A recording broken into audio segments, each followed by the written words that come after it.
Well, I'll tell you this right now. I think we need to start declaring Thursday as tight end day in NFL fantasy football because now it's 2 straight weeks. We've had excellent tight end performances in fantasy football. I think Thursday is officially tight end day because this was awesome, what we saw from Dalton Kincaid tonight. And this was actually a way more entertaining game than I actually thought it was going to end up being. So props to the Miami Dolphins. They really fought tonight. We're going to cover it all.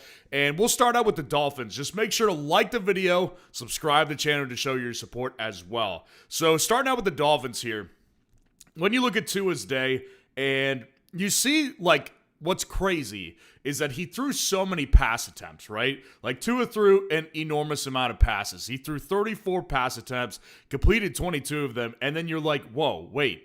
Why did he only have 146 yards and 2 touchdowns and 1 interception as well?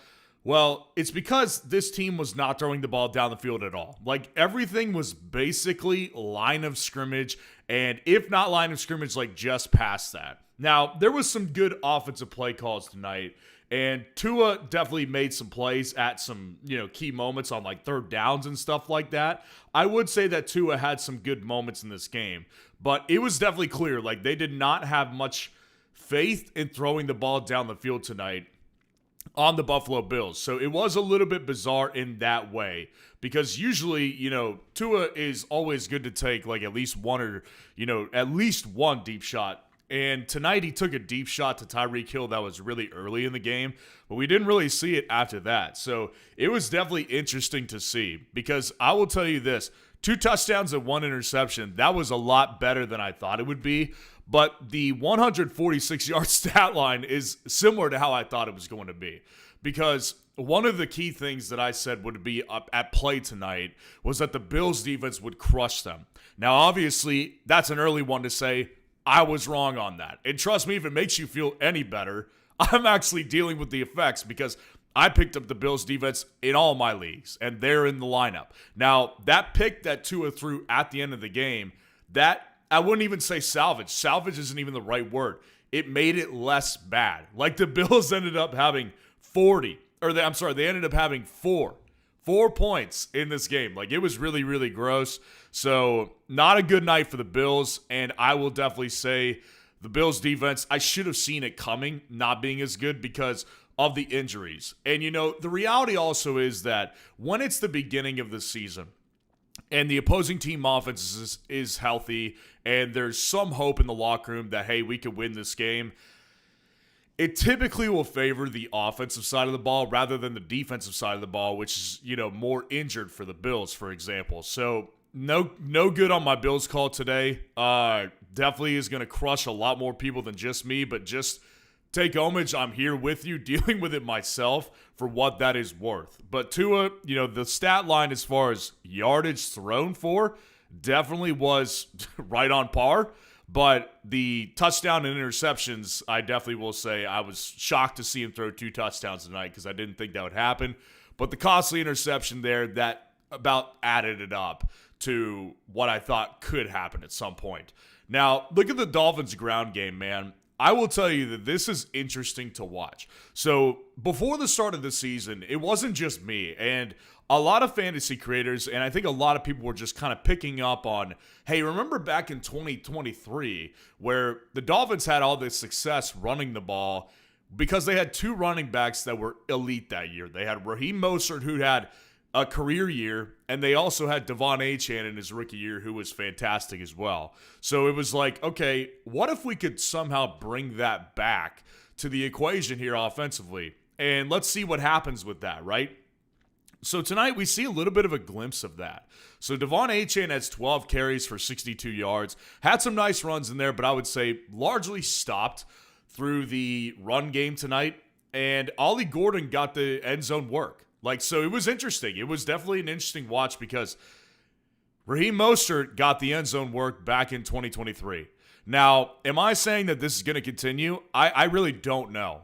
On one hand, I would say no because, Ollie Gordon didn't look, special or anything like that. He had a couple decent carries, but for the majority of the game, he was not a world beater or anything like that. Mostert, the one year that he had a great year, he was dominant. He was extremely efficient. I mean, Ollie Gordon just isn't that guy. So I don't know if I necessarily think that I see Ollie Gordon continuing to almost split carries with Achane, but I will tell you this. I think the Dolphins want it to be that way. And I do think that if they had it their way, it would be consistent. And Ollie Gordon would come through like this in most weeks. Even if it's just like tonight, a rushing touchdown at the goal line, I do think they would want to take advantage of that. Because Achane is a smaller frame player. They don't want to get him hurt. And the reality is the guy handles more than just carries, which we will go through when we get into the receivers. But I will say, Achane, there's no need to worry. Because again, we're going to go through his receiving work because it's pretty great. And then also with Ollie Gordon, it was not like he looked special tonight either. So props to those in deep leagues who played him, and also props to those who drafted him in best ball. I've got him on a couple best ball teams, so it was kind of cool to see that as well. And then our receivers here. So Tyreek gets in the end zone, and already see some people, you didn't have Tyreek in the top 30. You're right, I did not. I mean, we'll see how high he ends up ranking on the week in fantasy football, but it's not like he was a world beater tonight. And I'm not looking to get into an argument with anybody and say, like, I was smart for not putting him in my top 30. But, I mean, Tyreek Hill, like, I think tonight there was a display that it kind of, like, confirmed what I had been saying a lot, which is that it's just not the same player. Like, he had a deep ball that was thrown to him, and I think 2 years ago he would have caught it. Now, if you didn't see the play, it was in double coverage. It's probably 40 yards down the field, and Tyreek had the angle on the ball. Like, if you actually looked at his positioning, he had the position to go make that catch, and it wasn't even like a heavily contested. Like, it was double coverage, sure, but like it wasn't like he had hands in the face or like another guy had his hands there. Tyreek just, like, flat out miscalculated where the ball was. It was kind of weird. Like, it was kind of embarrassing a little bit. And, again, like, Tyreek did look good on several plays. Like, he had a really nice sideline catch at the beginning of the game. His touchdown that he caught, he ran a pretty sweet route. Like, Tyreek can still do stuff. But one of the things that I'll say also is that Tyreek ran a lot of decoy plays. And I think that's, if you've been watching film, a lot of it has been that through the first couple of weeks. And I'll get into Jalen Waddle by kind of segueing into this by saying that one play in particular, it was on a key third down, like on one of the Dolphins' final drives. It was either the last scoring drive or the last drive before on the pick. And Jalen Waddle, it was like a 3rd and 4. And Tyreek Hill was here and Waddle was here. And Tyreek went out and up, basically taking Waddle's corner on the outside, and then Waddle just ran like a quick out route, and he was wide open. So Tyreek is an effective decoy, for sure. Like, he's a very effective decoy. But is he going to be all of a sudden bringing you back this fantasy upside that you thought you could get with a second-round pick? I still don't believe that. Like, I still am not a Tyreek believer. Nothing I saw tonight changed my long-term view. Now, of course, he'll probably be inside the top 30 this week in fantasy, so yes, I was wrong on that. But, I mean, long-term, I don't see realistically, like, it's not like that tonight opened my eyes and I was like, oh my gosh, like, he's so good. What was I thinking? Like, this is kind of what I've been saying a lot, which is I don't think this is the same player. I don't think the team wants to use him as their clear number one anymore, because they don't trust him and because I don't think he's the same player. So nothing really changed there as far as my long-term outlook on Tyreek. Jordan and Adrian, I appreciate y'all's super chats. I will address them after the recap. So yeah, Jalen Waddle, 5 catches for 39 yards and a touchdown. I mean, he was large. Like, again, it kind of was similar to Tyreek as far as, like, nothing down the field significantly. Now, the difference between Waddle and Hill is that Tyreek got the lone deep shot. He did get that lone deep shot, and Jalen Waddle was basically all short yardage. Like, every target he had it had to have been within 10 yards. Like, honestly, that's how Waddle's night has gone. And if you kind of look at the last several years, that's how a lot of games have gone for Jalen Waddle for the majority of the time Tyreek has been a Dolphin. So it's nothing. It's not like anything's drastically changed on Waddle either. Waddle he ran a nice route on the touchdown that he caught right towards the goal line, which was sweet because that typically I think would have been a play to Tyreek. So I think Waddle is definitely still going to serve his role in this offense. And I think if you're looking for comfort, if you drafted Jalen Waddle like I did in many leagues, I think the comfort is that him and Tyreek at this point, I don't know if there's that drastic of a difference in production that we'll see on a weekly basis. This is 2 straight weeks now we've seen a touchdown from Waddle. So, like, it's not like Tyreek is all of a sudden, beating the crap out of Waddle in Miami's offense for fantasy points. Like, Waddle and Hill are both, like, kind of neck and neck right now. So I think Jalen Waddle and Tyreek basically have the same amount of value right now, which both of them should be in top 30. I'll tell you the reason I didn't rank either of them in the top 30 is because, like I said, I thought this was going to be a beatdown, and it wasn't that. So props to Miami for actually putting up a good fight in this game. And then you see the value of Devon Achane right there. Particularly in a full PPR league, this is what Devon Achane can do for you. 7 catches for 29 yards, and that is nothing. Like, that is not even, like, scratching Devon Achane's potential. Like, last week got much closer to scratching that potential through the passing game, but that's how he's used. I mean, that's why Devon Achane, when he was dropping in drafts, like, towards the end of the offseason, it was like, oh, grab Devon Achane if he makes it to the back of the second, early third. Like, Devon Achane should be on your fantasy team. Because here's the thing. Even though I don't think this offense is very good, if you're in a full PPR format, well, 7 catches is very, very consistent. And it sounds weird, but it is. Like 7 catches, 5 catches, 6 catches, 8 catches. That's what Devon Achane has done for several years straight now. So it's not a surprise to see him go 7 for 29 tonight, even though it wasn't his best day as far as yardage and efficiency. I mean, Devon Achane still had many, many plays, and he's still explosive. He looked a little hobbled tonight, I will say that. He did look a little bit like, at one point, he was maybe like dealing with a lower body injury. Maybe we'll hear more about that, but Achane's going to be fine. And you see the real value of Achane is when you see it in the passing game. And tonight wasn't even his best night. But in a full PPR league, that's 9.9 points on his receiving alone. And then you add another 6.2 on to his rushing amount. That's a solid week from a running back 2 or a running back 1. I will say this, Malik Washington was actually really interesting tonight. And Malik Washington, we'll have the stats up for tonight's game on FS Roundup at some point. But I do want to say, like, Malik Washington, I'll be interested to see what his total snap count was tonight and also how many routes he ran tonight for Miami. He was on the field quite a bit.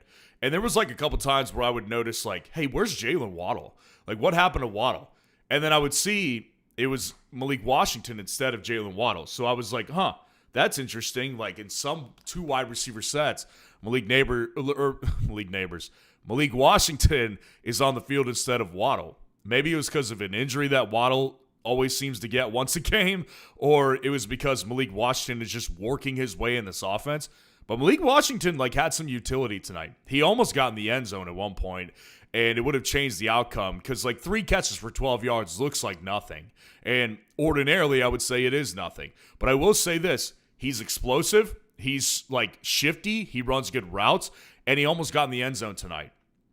And he was on the field a lot. So I think Malik Washington's one to look out for, particularly if Tyreek Hill gets traded at some point during the season.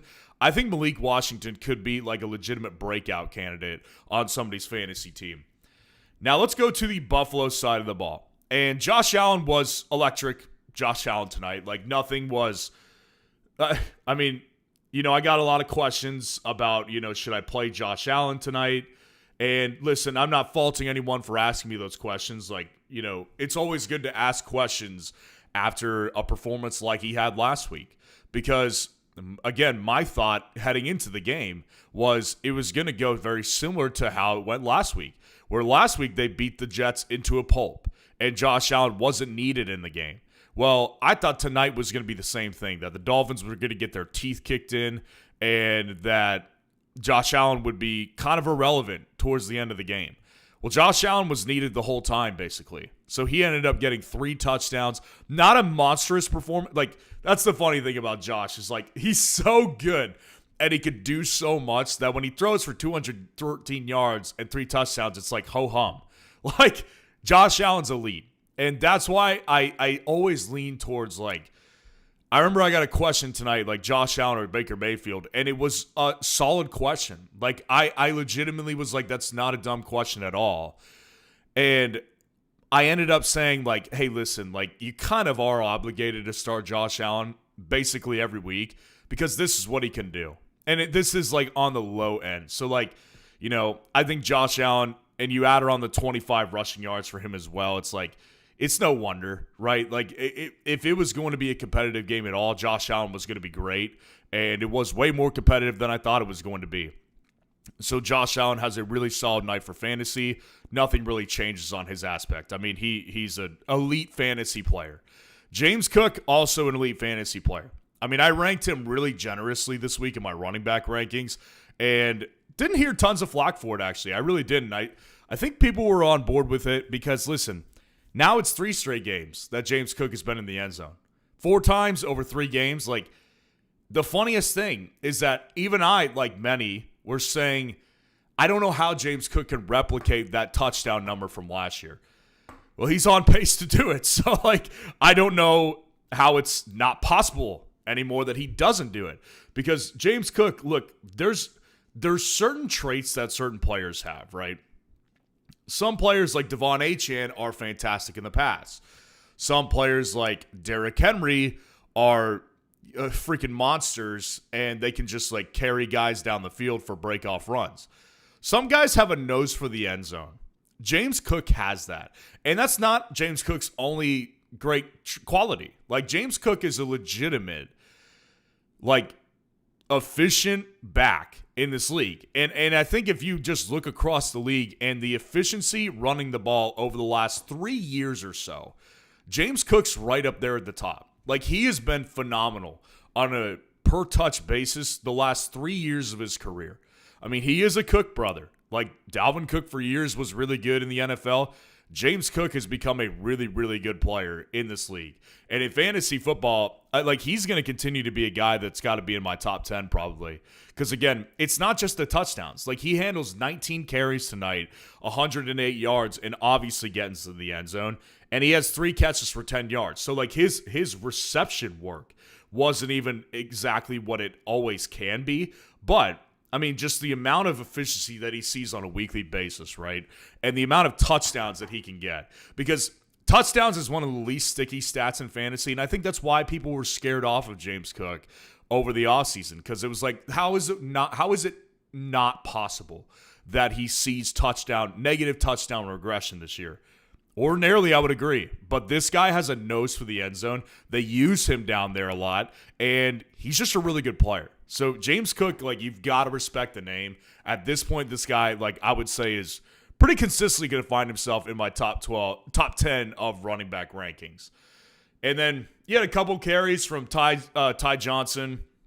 I didn't see Ray Davis out there tonight much, so nothing to affect James Cook. I mean, like I said, he's going to be a top 10 back for me in most weeks. Rock out. I appreciate the super chat. Let me get through the rest of the breakdown, and I'll get to questions. Dalton Kincaid, as I said in the intro, Thursday should be tight end night. Like, that should be officially the brand, because 2 weeks straight now we've had awesome tight end performances. And I'm really happy that this happened, because I had a question earlier tonight from somebody. Maybe she's in here, but somebody asked me, should I start Dalton Kincaid or Barner over in Seattle? And I said, listen, I can understand where you're coming from, especially if you factored in what my prediction for this game script would look like, which is that Buffalo would crush them. Well, Buffalo doesn't end up crushing them. But Dalton Kincaid, the majority of that production came in the first half. And I'll be honest with you, Dalton Kincaid should have had 2 touchdown catches. Josh Allen threw a near perfect ball, and Dalton Kincaid stretched out for it. It was in the first half. I think it was in the first quarter or early second. And Dalton Kincaid just had a hand put in front of him, and tipped the ball away. Like, it was so close to being another touchdown for Dalton Kincaid. It didn't end up happening, but still, I mean, 5 catches for 66 yards and a touchdown tonight. That was pretty sweet. Like, we got a good performance finally from Kincaid after, listen, this guy is a post-hype sleeper. That was what he was heading into the season. And if you don't know what that means, essentially what that means is that when a guy is really hyped up in the previous season of fantasy football and he doesn't perform up to that expectation, he becomes a post-hype sleeper to where his draft price will fall the next year and he could become a really good value.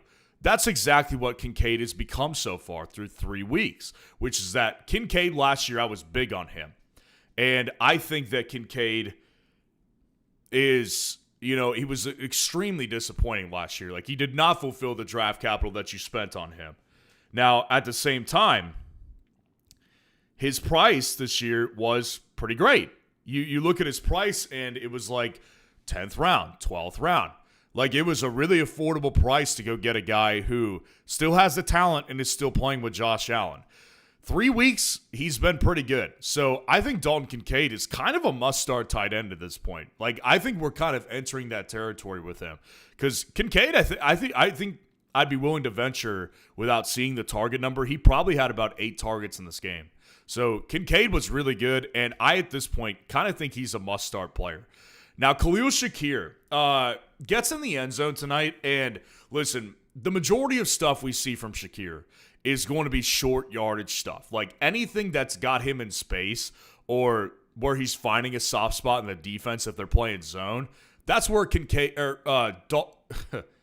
that's where Khalil Shakir is going to make his money off of, and that's what he did tonight. So he ends up getting in the end zone on kind of like a wheel route type of situation. Not even a wheel route, just like kind of a flat route that he ended up cutting up the field towards the sideline. And he gets across, and he looked really good on that play.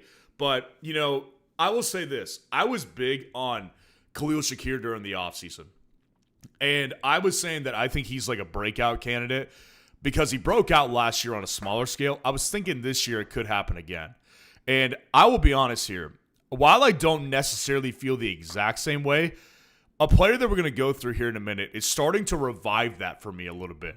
Because Khalil Shakir and Keon Coleman, who I will discuss more here in a minute, listen, Khalil Shakir is just reliable. Like, he's just a reliable guy. So in games that don't go like this, and what I mean by that is games that are games that the Bills must win and they are trailing in and they're not really controlling the game. Because let's be honest, Miami looked good tonight, but Buffalo controlled that game. Buffalo was never in significant danger of losing that game. They had pretty good control of it.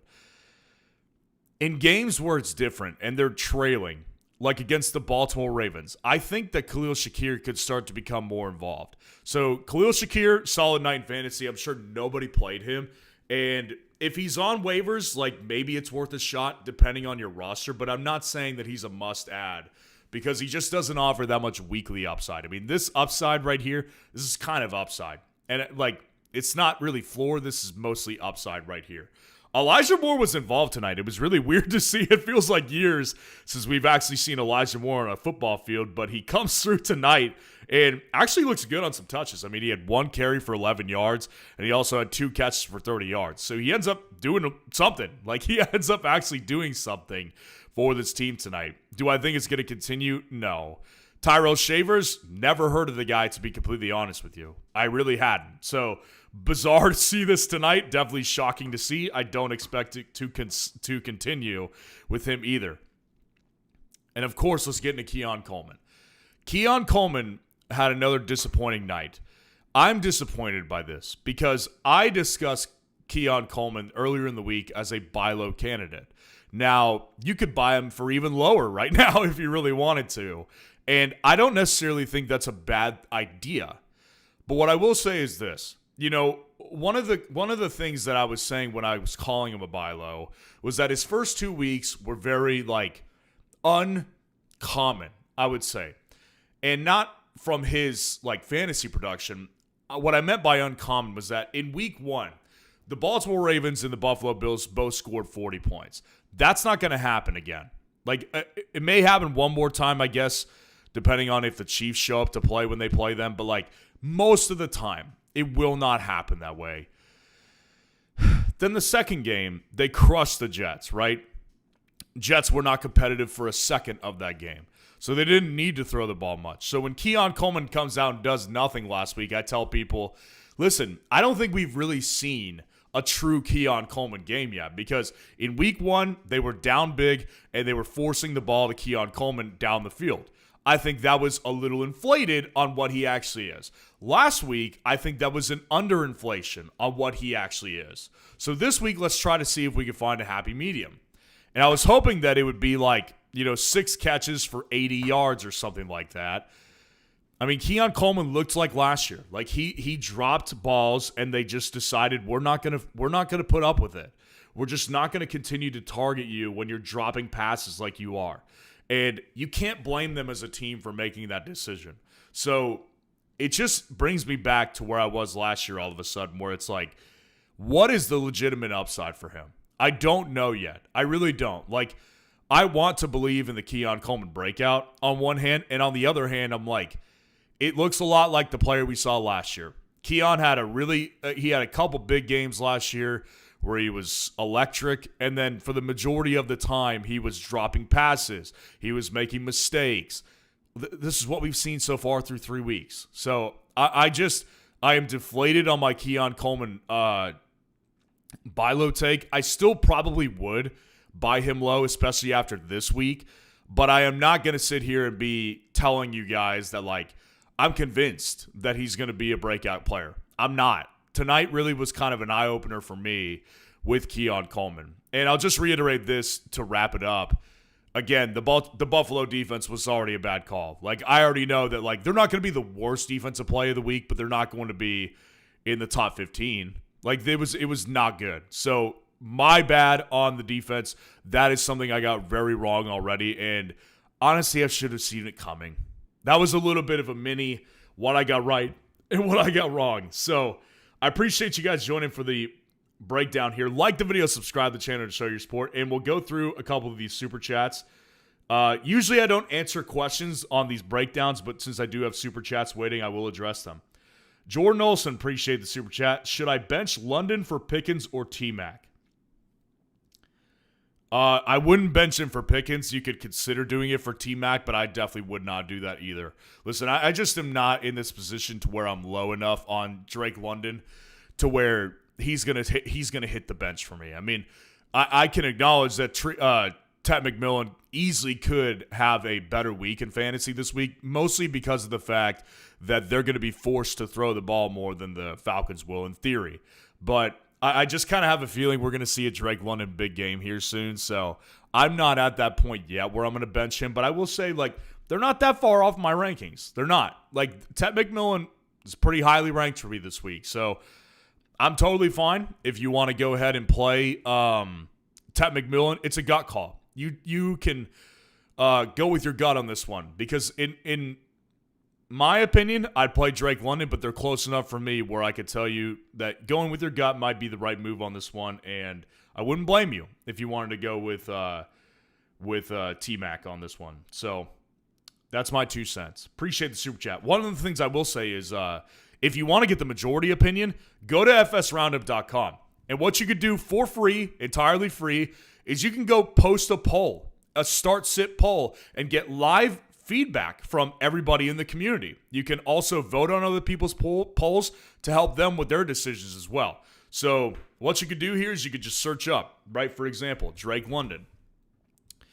And then you could go to chat, and then you could say start a poll.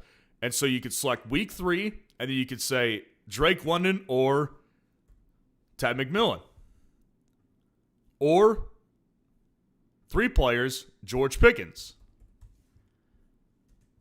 So I'll go ahead and post that for you right here, and we'll see what the community says. But if you want to start your own poll, just go to FS Roundup. It's completely free, and you can engage with the community and help other people with their decisions as well. So really cool stuff, but I appreciate the super chat.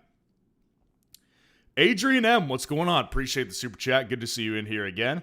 So should I drop Shakir for Godwin? Thank you. Listen, I think that the reality with Godwin is that we're just not at a place yet where he's like relevant to me, because like what I've seen all offseason is like we're targeting week 6. We're targeting week 6. And what that usually amounts to is like what we're targeting is going to be 2 weeks later what actually happens, right? So like they may be targeting week 6 return. I bet he doesn't return till week 8.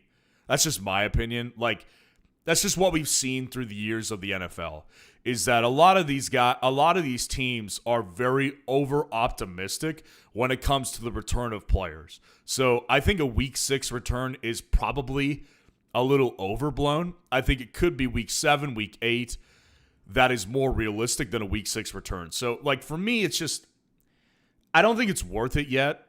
And if you did want to do this, I wouldn't blame you, because I think Godwin has more upside when he returns. But I will say this, if you want to do a move like that, I would try to capitalize on this week for sure and send a trade offer for him. Like try to send Khalil Shakir for somebody like Quentin Johnston right now and see what happens. Like you probably won't get it, but just see what happens, right? See if they come back to you with anything, if they're interested at all in that one. So I'd be curious to see what happened there. Appreciate the super chat, Adrian. Rock out, what's going on? Appreciate the super chat. Got a trade offer for my JSN for Justin Jefferson straight up, but concerned Minnesota's quarterback situation. But on paper, JJ's the better player. Obviously, JJ's the better player on paper, and not just on paper. He's the better player, period. But I mean, don't sleep on Jackson Smith-Njigba. Like Jackson Smith-Njigba is a very, very good player, very good. So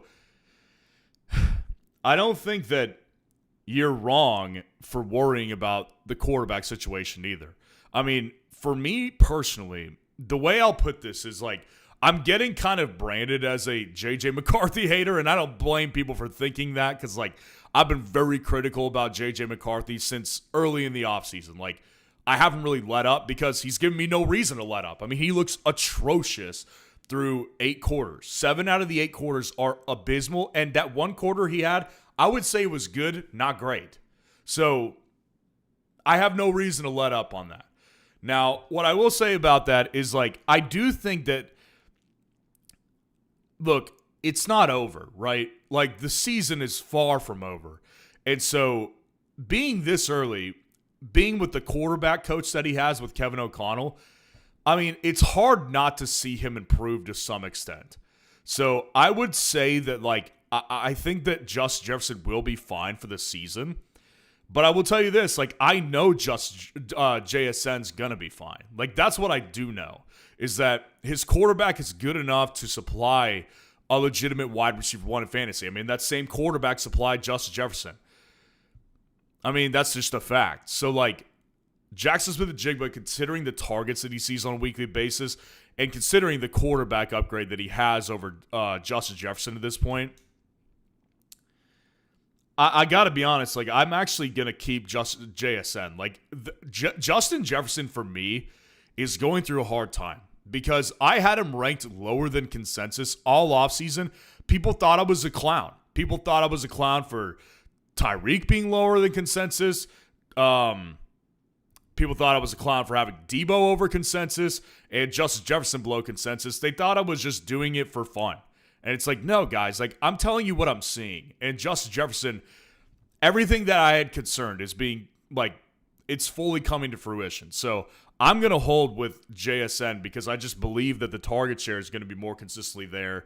Not that Justin Jefferson won't be the target leader long term, but like when you're seeing 7 targets per game and like 3 of them are off mark, what is your legitimate upside? So I'll keep JSN. Appreciate the super chat, Rock Out. My fellow Ryan, what's going on? Appreciate the super chat. Considering the mashups, safer start with Herbert or Caleb. I also have a Dunze and don't have any Chargers wide receivers. Well, I would say that, if you're looking for the safer play, I would say that Herbert is absolutely the safer play. There's a couple reasons for it. Number one being that Herbert looks better on all accounts this year. The Chargers offense looks much better as a whole. And also, stacking Caleb with Rome is risky. I mean, stacking a player with a quarterback with a wide receiver / patch catcher on the same team is always risky.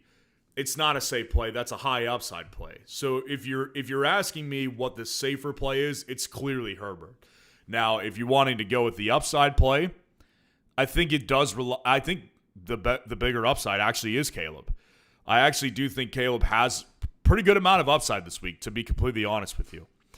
Dallas' defense is not very good, and Caleb, I mean, he can score points with his legs as well. So, like, I don't put it out of the realm of possibilities that Caleb scores 30 points seriously this week. Seriously, I could see it.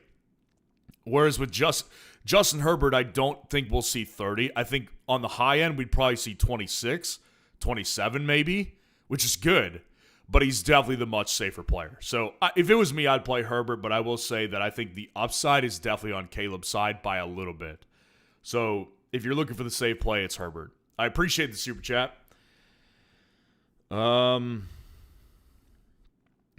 out, what's going on? Appreciate the super chat. Also got Puka as my wide receiver 1.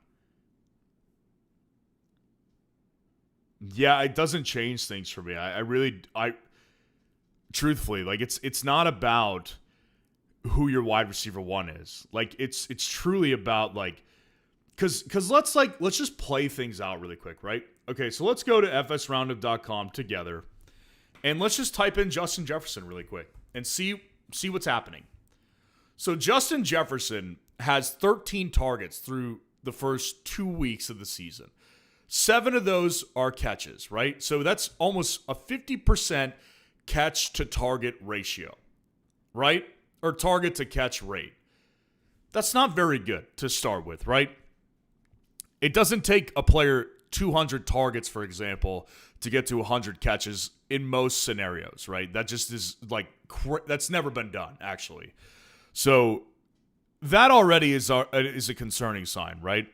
So 125 yards and a touchdown is natural for Justin Jefferson. Like, he can do anything with the ball in his hands. So, like, getting him the ball in his hands is half the battle right now, though, because it's really hard. It's proving to be very hard to do for J.J. McCarthy.